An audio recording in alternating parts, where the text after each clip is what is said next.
Convene the Administration and Finance Committee from where we left off earlier. We were on the consent agenda and we were on 623. I believe there are no further questions, so we'll go right to a vote on that item for vehicle procurement approval. Oh, we need a motion to reconvene? Okay, well, let's start with that first. Moved by Councillor Fox and seconded by Councillor James.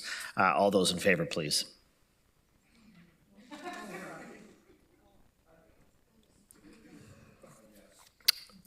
Everybody's a yes. That's carried. Thank you. 623, once the clerk's staff are ready to go, we'll put that up as well. We'll vote on that consent agenda item on vehicle procurement approval. Oh, sorry. Yes, we need to do that. Councillor Salonen, seconded by Councillor James.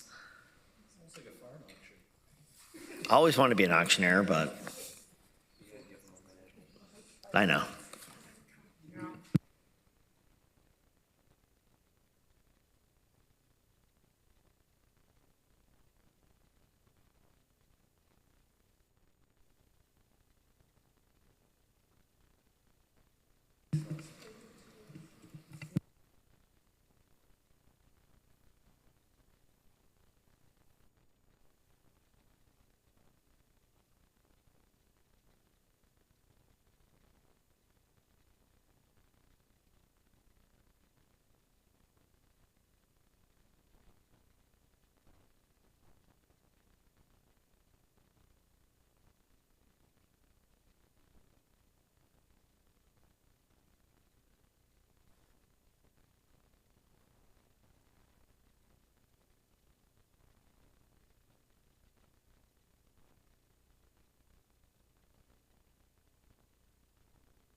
Councillor Liggett, you supportive of that? Councillor Williams, the vehicle procurement?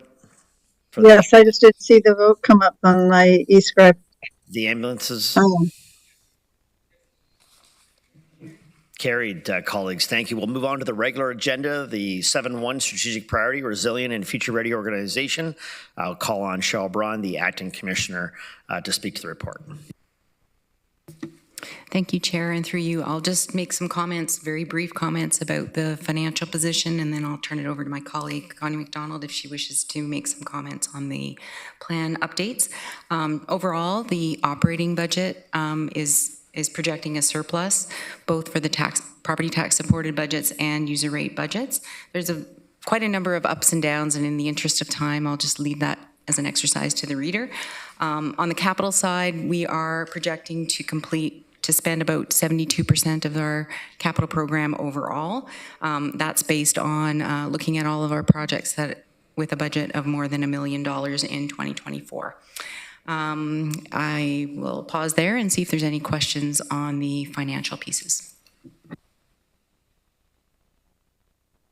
I don't see any, so. And so I don't know if Connie wishes to provide a little bit of an update. Or Mathieu. Mathieu. Thank you, Chair.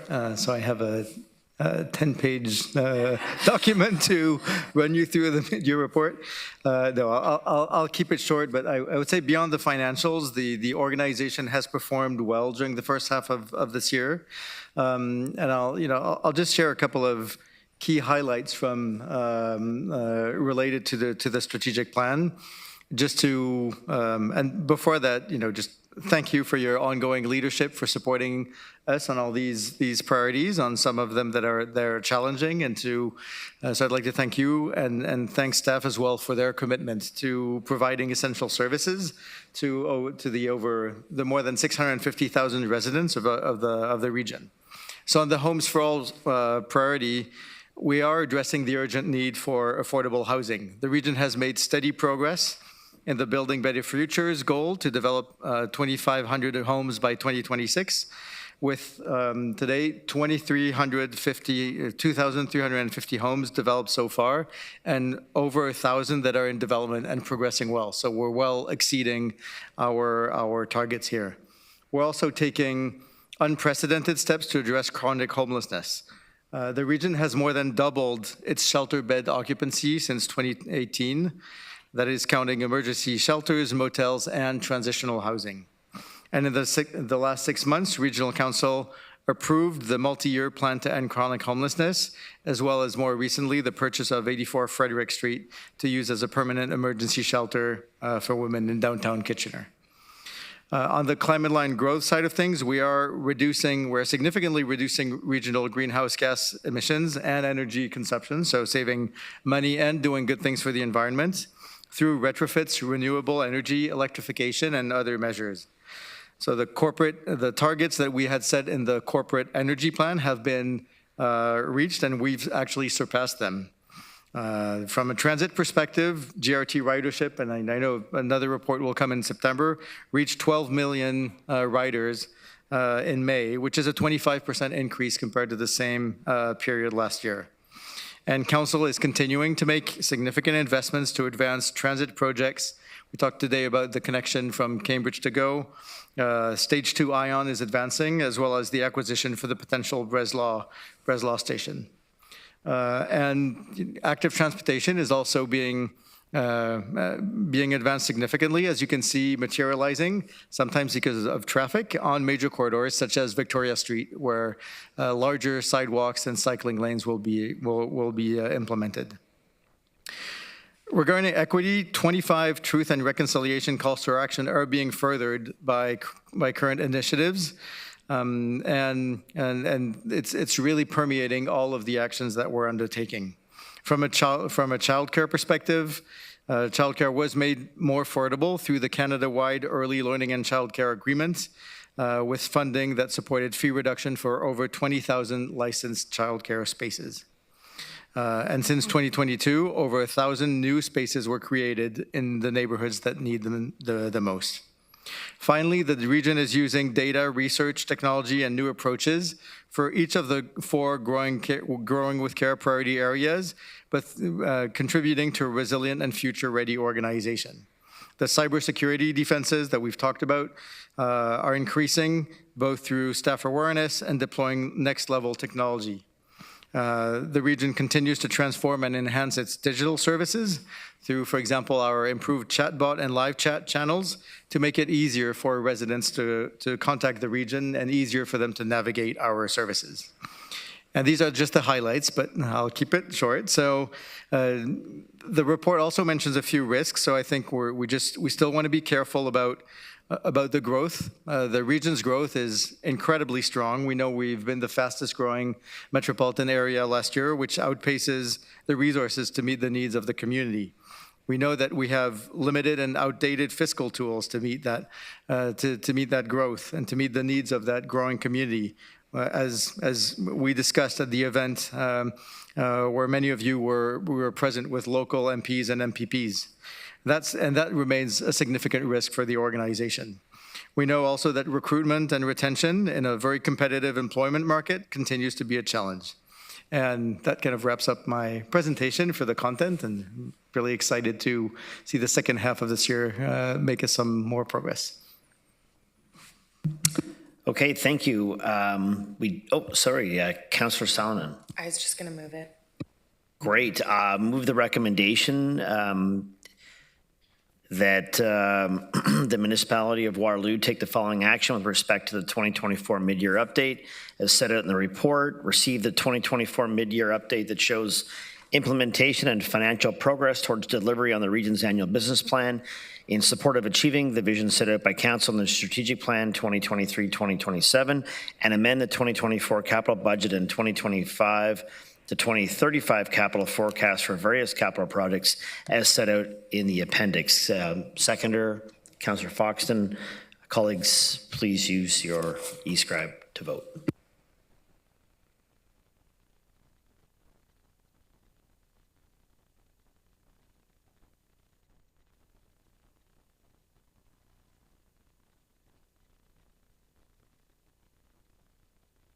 And that is carried. Colleagues, we'll move to 7.2, Strategic Priority, Equitable Services and Opportunities.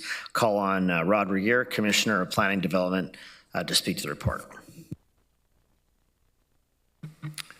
Thank you very much, Chair Harris. So We have here a report recommending the allocation of a program funding for the Cultural Drivers of Tourism Incentive Program, which Council approved in earlier this year. This was put together as a way of channeling strategically the funds coming out of the municipal accommodations tax, which was established by all the area municipalities and the Waterloo Region Tourism Marketing Corporation a number of years ago. It's one channel for utilizing funds from this particular funding source. So this is not funding that's derived from the tax levy.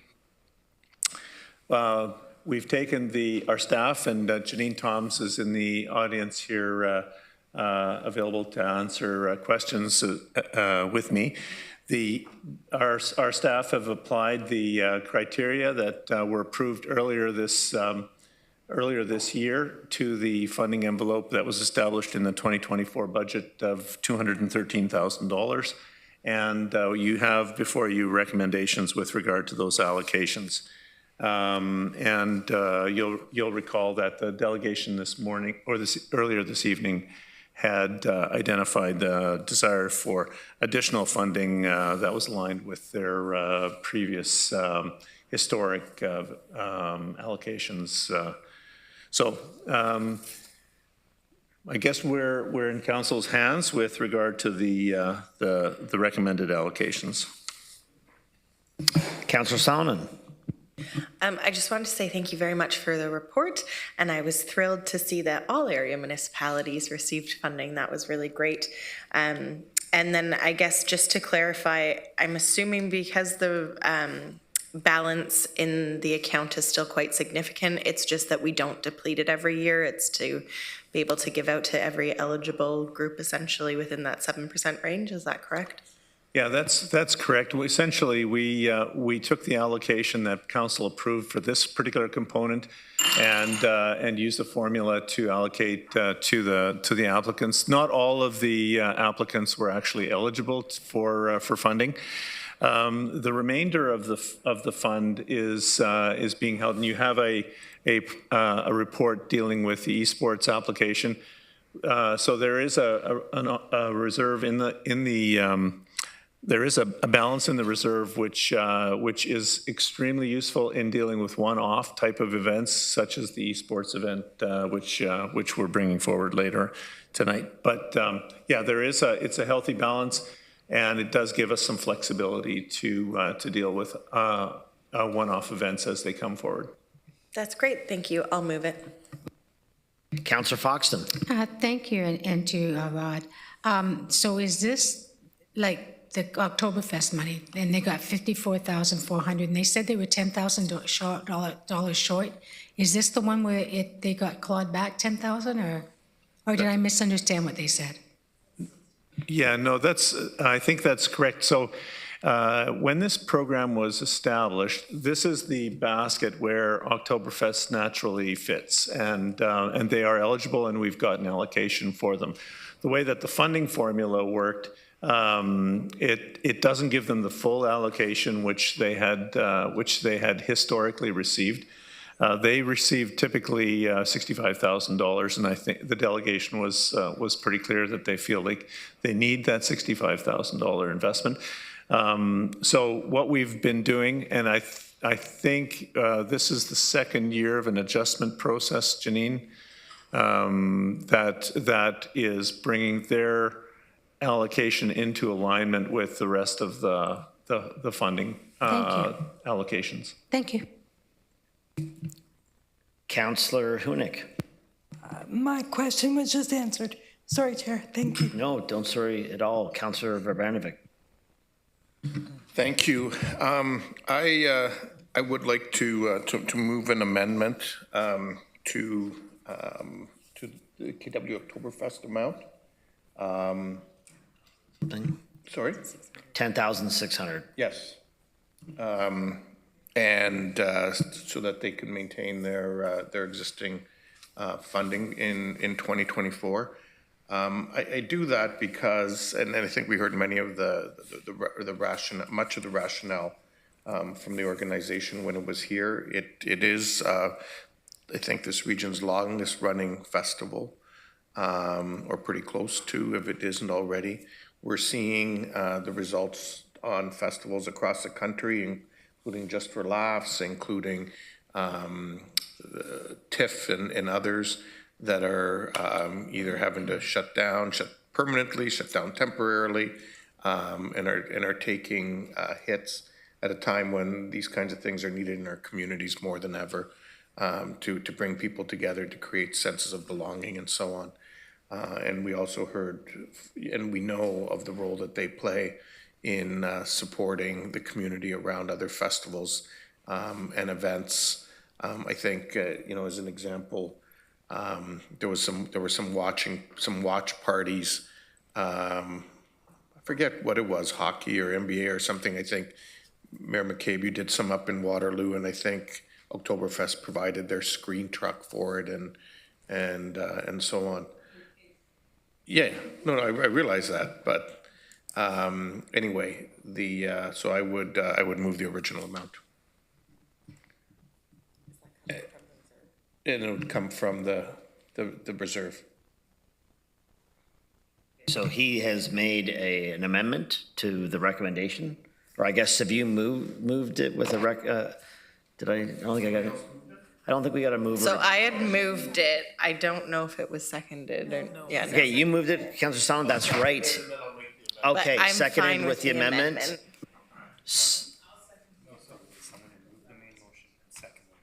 Okay, Councillor James seconded it. Correct. Now we've got an amendment from Councillor Benedict. Who seconded the amendment? Is it Councillor James?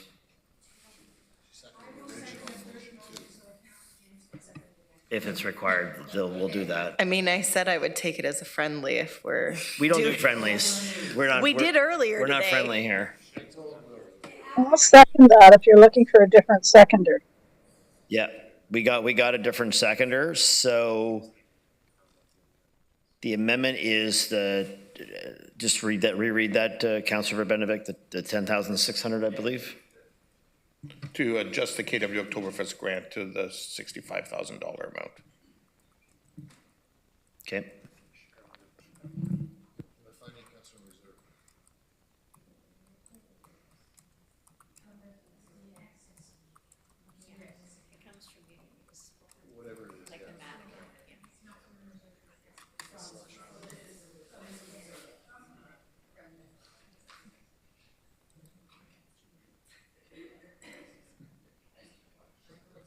Oh, yes, I'll go to Councillor Huanick. I got you on the list still, Councillor Huanick. I told you my question was answered. Oh, you're done. Okay, Councillor James. Yeah, thank you. I just want to comment on the adjustment. I just want to clarify that this is just it's one-time adjustment for this. And then I guess in terms of this fund, the cultural drivers of tourism, and I know we always talk about funding and all of that, I do firmly believe that Oktoberfest is a driver of tourism, and it has been and continues to be. And I do believe we're going to see more. We just this past weekend saw Caravana that brought in tourism from across the province as well. But I firmly believe that we should this time support this, because it's part of the brand of this region, and I think it's necessary for us to support this. Mr. Regier, you want to make a comment?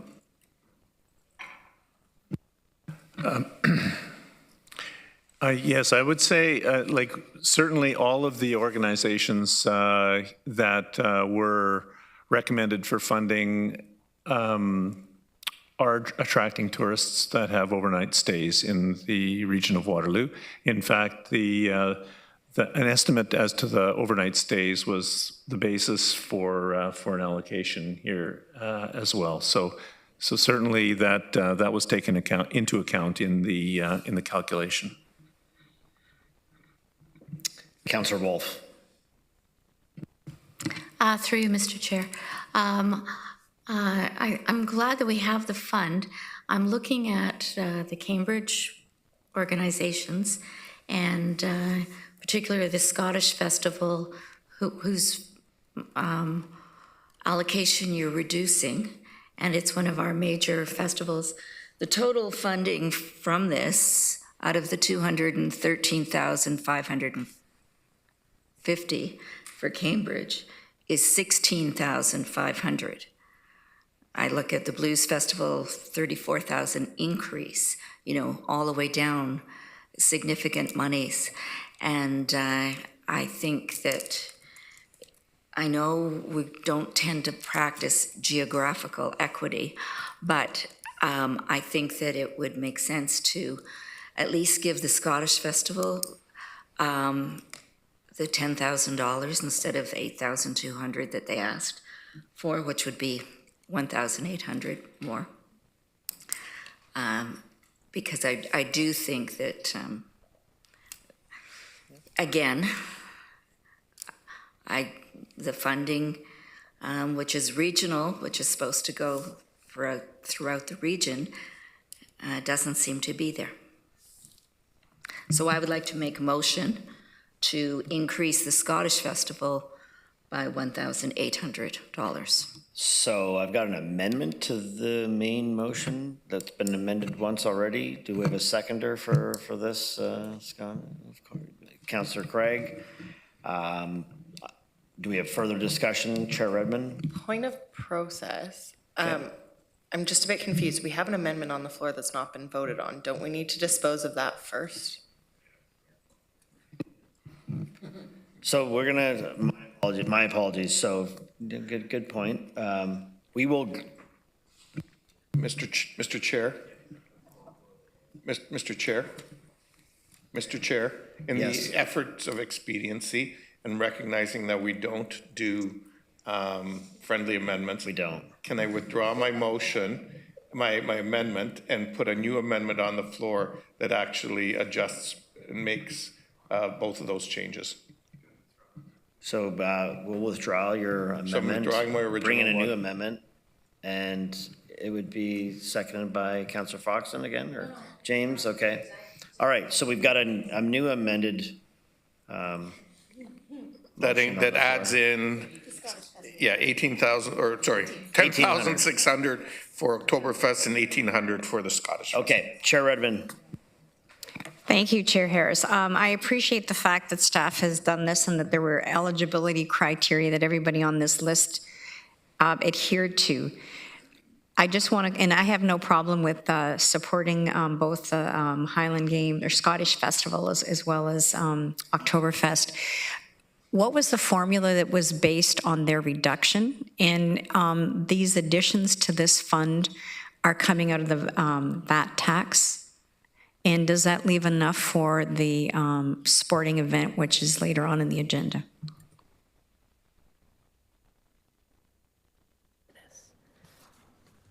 Through the chair, that's a great question. So what we had done is, this is now the second year of the program. So as per the program guidelines, which were approved by council, these two organizations, which obviously we know who we're speaking about, their funding allocations would be gradually adjusted. So that calculation would be to ensure the stability of their organizations. It would be their calculated amount plus 50% of the difference between their historical and calculated funding. Sorry. And to answer the second part of your question, we do have a healthy reserve. There's approximately 600,000 in the MAT, so we would easily be able to accommodate this additional. Thank you. You're welcome. Councillor Salonen. I don't know why I'm in the queue again, sorry. Councillor James? Okay, so it looks like Councillor Deutschman's left. Thank you, Chair Harris. Oh, he doesn't talk. A question, how are total number of tourists determined?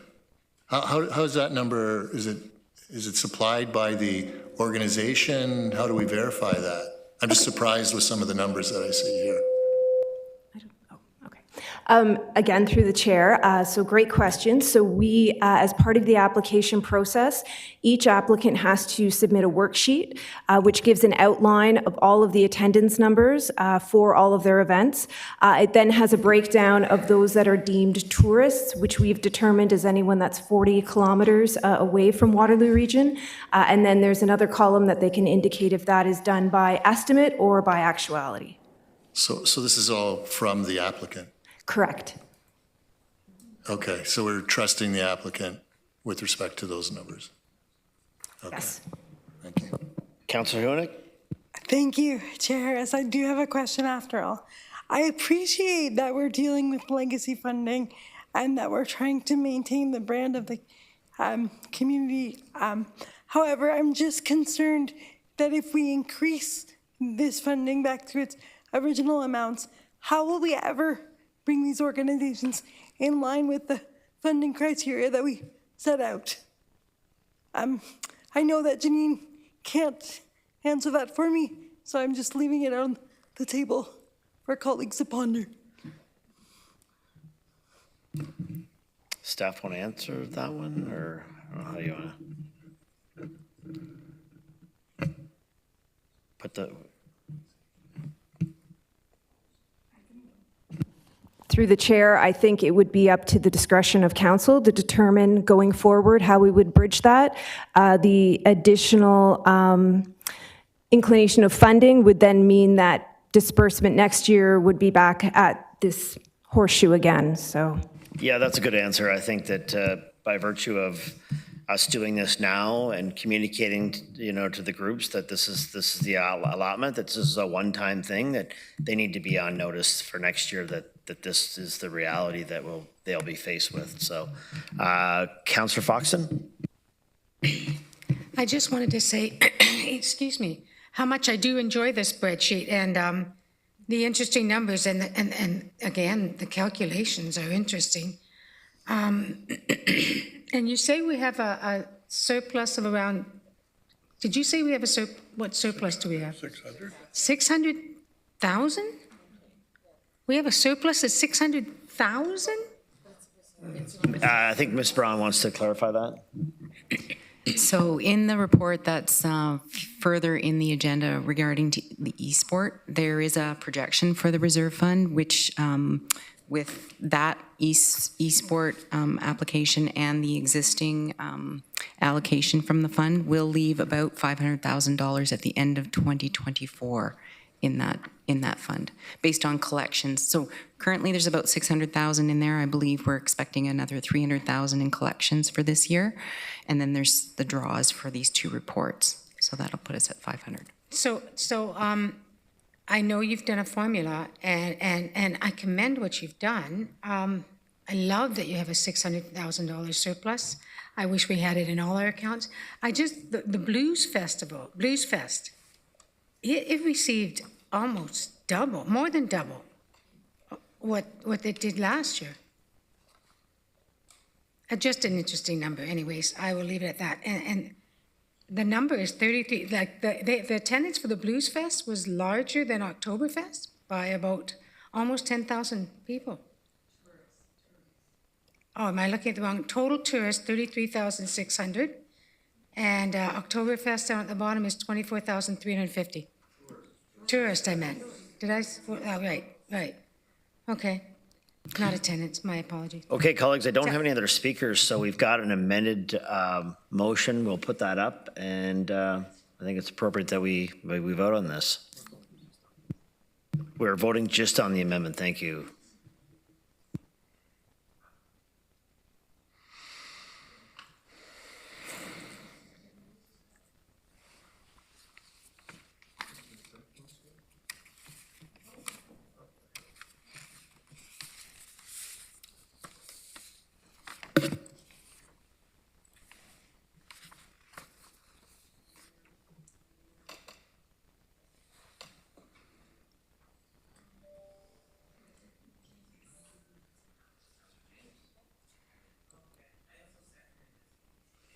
Okay, so that's carried, colleagues. We'll go to the original. Now we'll do a vote on the amended motion as passed with the amendment.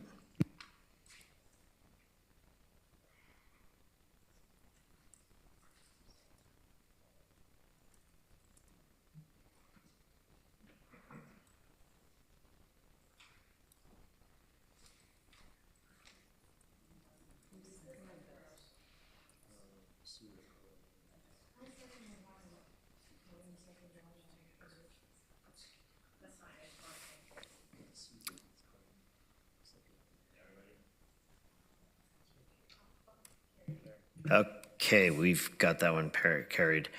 Colleagues, on to 722, key cultural institutions. I'll also call on Rod Regier, Commissioner, to speak to this report, and there will be a recommendation in this as well. Thank you, Chair Harris. So the key cultural institutions, as we've discussed, is a collaborative program where the City of Kitchener, the City of Waterloo, and the Region of Waterloo participate in a joint funding decision process to support major cultural institutions in those cities and in the region of Waterloo. At the request of Council and as part of our ongoing management of this program, we've conducted a review of that with the partner area municipalities as well as the recipient organizations. And Janine Toms was our participant on the municipal panel that conducted the review.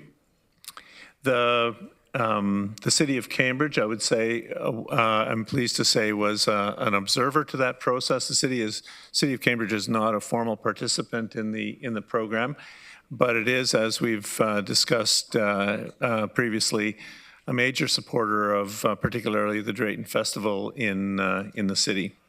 So the outcome of that review process, I might ask Janine to walk us through very briefly, but it does, the recommendations coming out of it are outlined here on page 2 of the process. They include defining the need to define defining a clear process for assigning or removing KCI status to community organizations, investigating the potential for a KCI fund administered by a third-party organization. And you'll recall that our Waterloo Region Arts Fund is currently being administered by the Community Foundation, just as an example. Investigate creating a centralized single program administrator who reviews budget submissions and funding requests, coordinates the adjudication of submissions, and disperses funds to depoliticize funding decisions.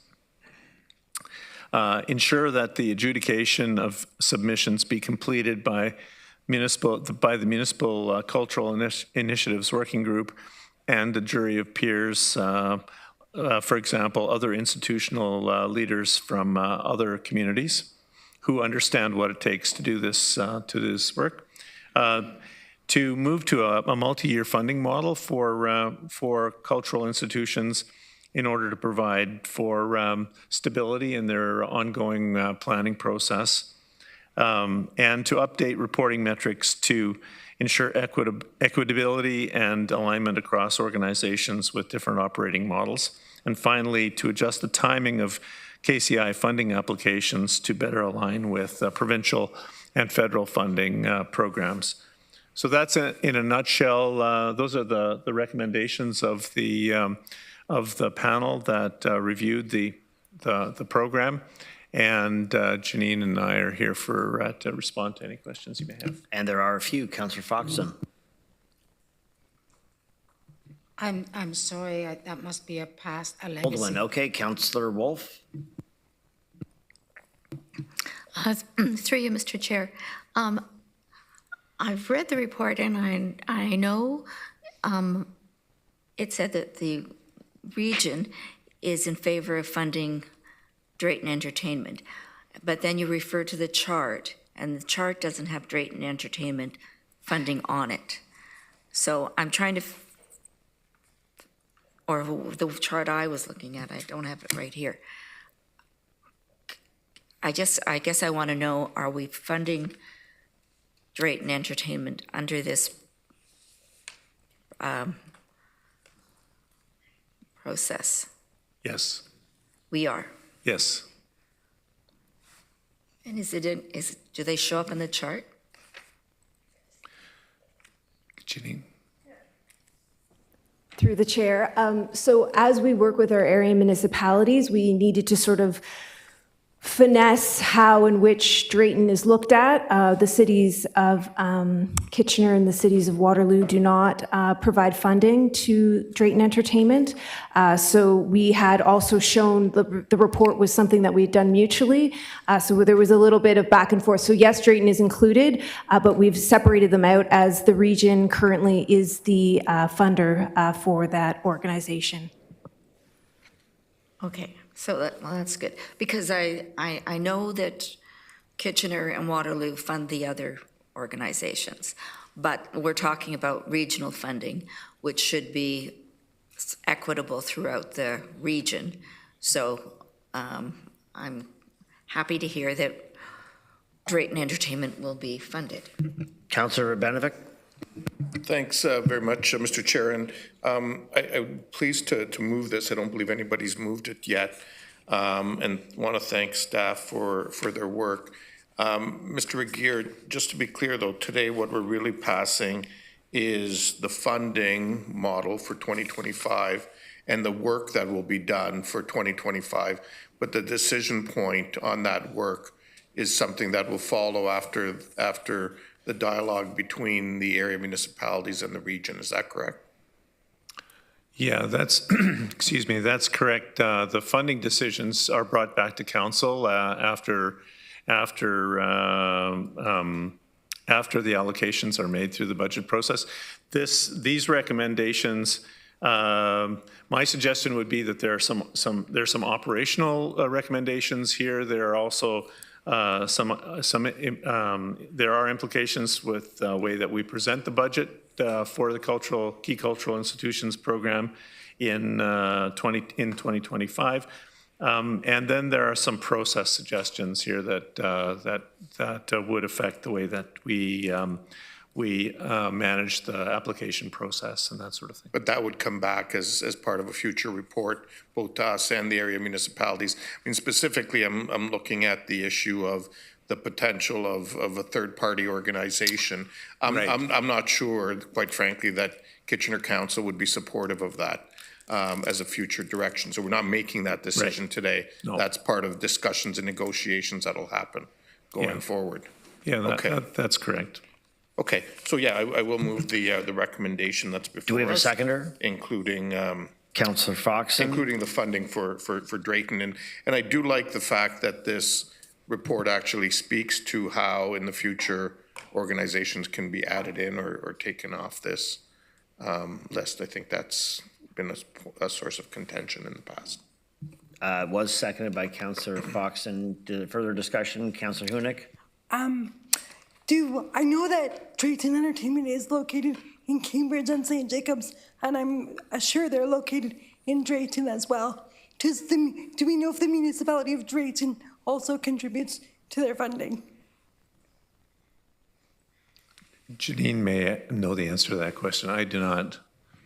So through the chair, I wouldn't know for certain. I did take a look at the financial statements that we were provided, and I did not see that there, but I'm not a financial analyst, so I probably couldn't say with certainty. But I did notice that our KCI funding was listed, but I didn't note that but I'm not, I couldn't definitively say that. I could certainly reach out to Drayton and provide those details at a later time. Thank you, Janine. I think it's really good that the region is willing to fund Drayton Entertainment, and I hope the municipalities will partner with us in doing that, just to be sure that we're not covering over our fair share. Thanks. Thank you. Okay, colleagues, we have a mover and a seconder. Mike, sorry. I'm sorry, Councillor Bennett. Yeah, sorry, just one quick thing, just as a clarification on that. I mean, I know Drayton is in Cambridge, and Drayton, but they're also in Woolwich, and they have a children's storage area and program in Waterloo. There may be some other presence in addition to that. And secondly, I've heard from a member of the public that the live feed may not be feeding anymore. So I'm wondering if clerks can check that. Your mother's watching? Not my mother. She's sleeping by now.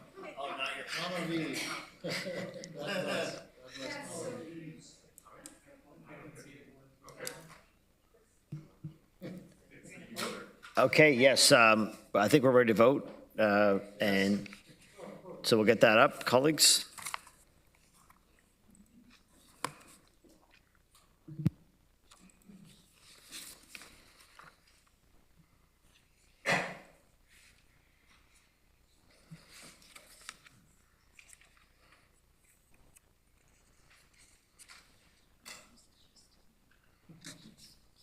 And pardon me? That's carried, colleagues. Thank you. So we've got now 723, Matt Reserve grant request from major esports event. To call again on Rod Regier, Commissioner, to speak to this. Yeah, thank you very much. So as I mentioned earlier this evening, we have maintained a balance in the MAT funding reserve, which does allow us to respond to one-off opportunities that arise from time to time, whether they're physical sporting events or other cultural events, or in this particular case, an e-sporting event. The Waterloo Region Tourism Marketing Corporation has a sports tourism attraction program which seeks to attract events that will fill hotel rooms in the region. They recently pursued an opportunity to attract a major esports event which will take place in the region, and they requested an allocation or a contribution from the region of $200,000 from our MAT reserve to support this bid. So we had notionally allocated that this summer. This came in during the summer recess. We had some extensive conversations with the Waterloo Tourism Marketing Corporation as they put their bid together, and they were subsequently successful. So this is a request for a decision by council to support the initiative. It's expected to have a very significant impact on the region. You can see on page 2 of the report that they're expecting about 100 million views across 150 countries worldwide. About 8,000 fans are daily expected to attend the 3-day event, with about 80% visitation from outside the host community. So this is expected to draw an audience from across Ontario and elsewhere, and generate a significant expenditures in terms of hotel room nights. So it does align with the purpose of the MAT funding, and it's an interesting example of how, if we do have a reserve in that, or a positive balance in that reserve, that we are able to respond opportunistically to support the tourism industry and the hotel industry in particular. Okay, Chair Redmond. Thank you, Chair Harris. I would be happy to move this and to say that I've had a couple of conversations with Michelle Sarin from Discover Waterloo Region, and I know Rod Regier has already talked about the impressive statistics, but I think the other thing that impresses me, it's not unlike a previous group, KW Famous, that we helped fund. They actually attract people from Toronto that come to Waterloo Region for what is offered here, and I think this is another branch where we're going to attract people who might not otherwise find their way to Waterloo Region. Councillor Hoonick. I agree with Chair Edmund, and I'm happy to second the motion. Okay, seconded. Councillor James. I just want to, through you, Chair Harris, just reiterate that I think this is an exciting opportunity. If anybody knows anything about gamers, I mean, it is a huge industry. There's huge economic benefit for this region. And again, bringing that diversity from across the world to reflect on and to participate in gaming. I think it's really exciting for this region and something we'll be able to celebrate as this develops. Happy to support this. Well, you'll get an opportunity because we're going to go to a vote here right now, colleagues. So if we could put that up.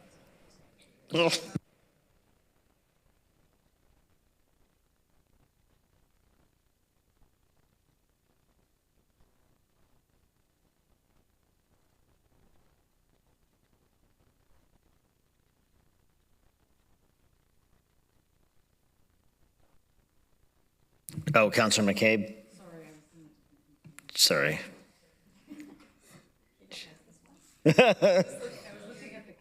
Jeez. Okay, that's carried, colleagues. Thank you. That's it. We do have council committee tracking list for information. I will receive that as correspondence. Other business, folks, any other business?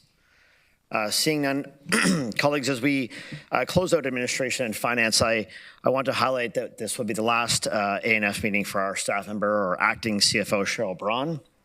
Cheryl, unfortunately, sadly, is departing the region to take up a position at the town of Orangeville. Cheryl has been with the region for almost 15 years, co-leading the budget preparation, the approval process for a number of years.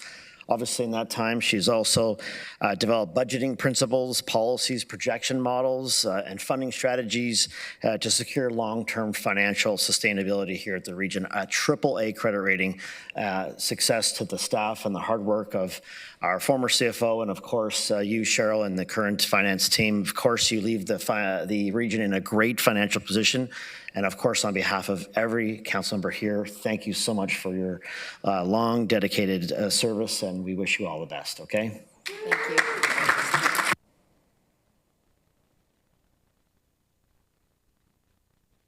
you. The next meeting will be on September the 10th. And with that, I'd like to call for a vote to adjourn, moved by Councillor Foxton, seconded by Councillor Huenick. All those in favor, please vote on e-scribe.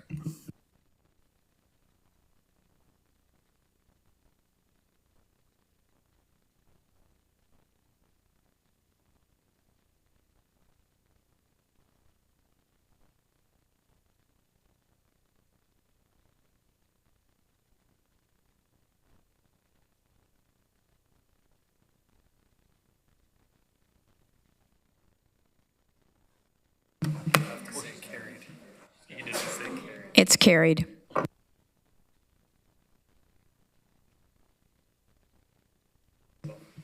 So 5 minutes, but don't go anywhere.